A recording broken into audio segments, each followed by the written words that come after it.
Neocolonialism is a form of new economic control and resource plundering by developed countries rebuilt after the disintegration of the old colonial system in the post-war period as developing countries gained political independence. In Africa, at an All-African Peoples Conference, AAPC, the term neocolonialism was first defined in the 1961 Resolution on Neocolonialism as the deliberate and continued survival of the colonial system in independent African states. By turning these states into victims of political, mental, economic, social, military, and technical forms of domination, carried out through indirect and subtle means that did not include direct violence. It was Kwame Nkrumah who used the term in his 1963 preamble of the Organization of African States, OAU Charter, and later as the title of his 1965 book, Neocolonialism, The Last Stage of Imperialism. In his 1965 book, Nkrumah states, "The neocolonialism of today represents imperialism in its final and perhaps its most dangerous stage.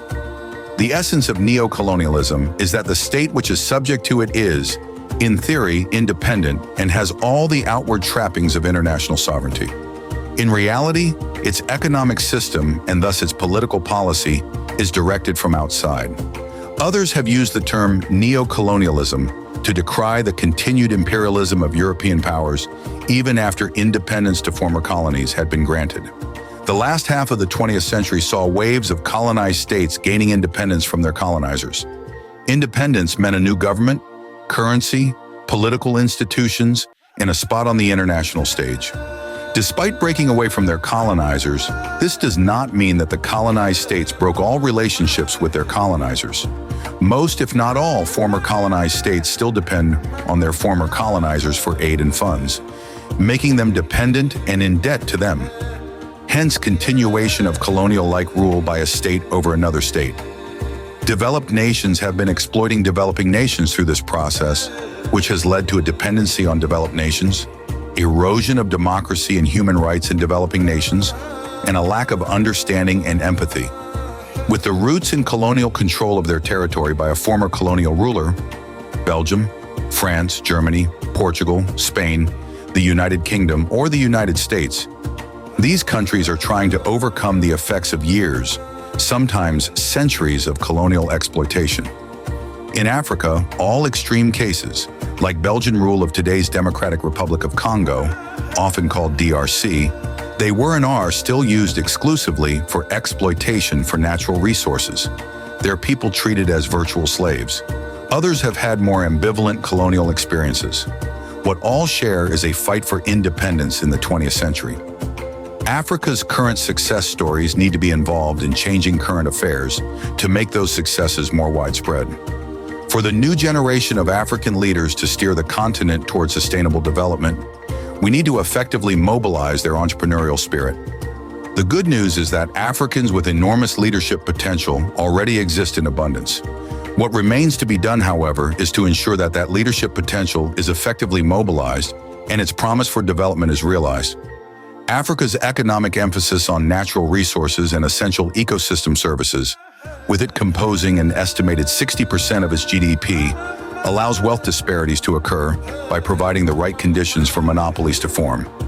Instances like South Africa, where the top 10% of white colonial settlers owns 90% of the entire country's wealth, display the economic effects of an unequal society. The situation is so dire that there are some undeniable parallels between existing and colonial economies. Africa's state of being a rich continent filled with poor people will continue unless the underlying issue of Africa, being viewed as a commodity to attain rather than a continent to protect, is perpetuated. International organizations need to address the issue of global superpowers mistreating African nations, because if left unchecked, neocolonialism will encompass Africa and prevent it from ever reaching its full potential. The problem lies in the fact that the countries that have the power to make change are the very countries that benefit from the status quo. Internally, African nations are governed by aristocrats who don't want change because it would disadvantage them. From all angles, something seems to resist the change that is necessary to finally help free Africa from colonial influence. To break free from this cycle, African nations need to prioritize economic diversification, local empowerment, and sustainable development. By investing in education, innovation, and infrastructure to promote indigenous industries and reduce dependency on external actors, Africa could create a self-sustainable economy. Additionally, to address political factors stifling African progression, strengthening regional cooperation by increasing involvement in Pan-Africanist movements, promoting transparency, and demanding fair trade practices are crucial steps towards countering neocolonialism. Some African countries are starting to wake up. Africa needs to engage in intertrade to rely less on foreign exports.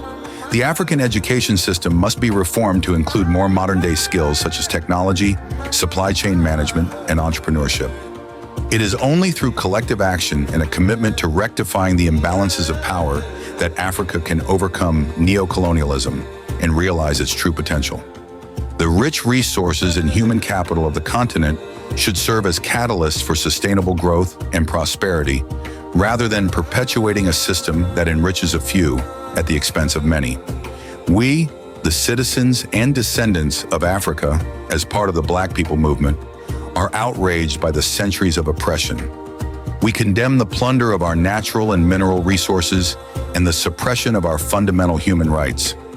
We are determined to foster an Africa-wide solidarity and unity of purpose of the peoples of Africa to build the future we want, a right to peace, social inclusion, and shared prosperity.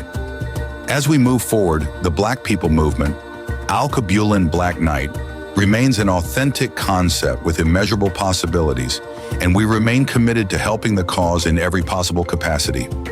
Our community is strong and vibrant, and together we will continue our efforts to work toward justice, peace, and dignity. Here at Al-Qabulan Black Night, our members share a common vision: a formal recognition of the richness of the African continent, its people and its diaspora, and a commitment to overcome the oppressive systems that plague African and African-descendant people. If you enjoyed this video and want to learn more about African history and its global impact, please give it a thumbs up and subscribe to our channel at Black Night to join the Black people movement and for more content like this one. Until next time, take care and stay curious.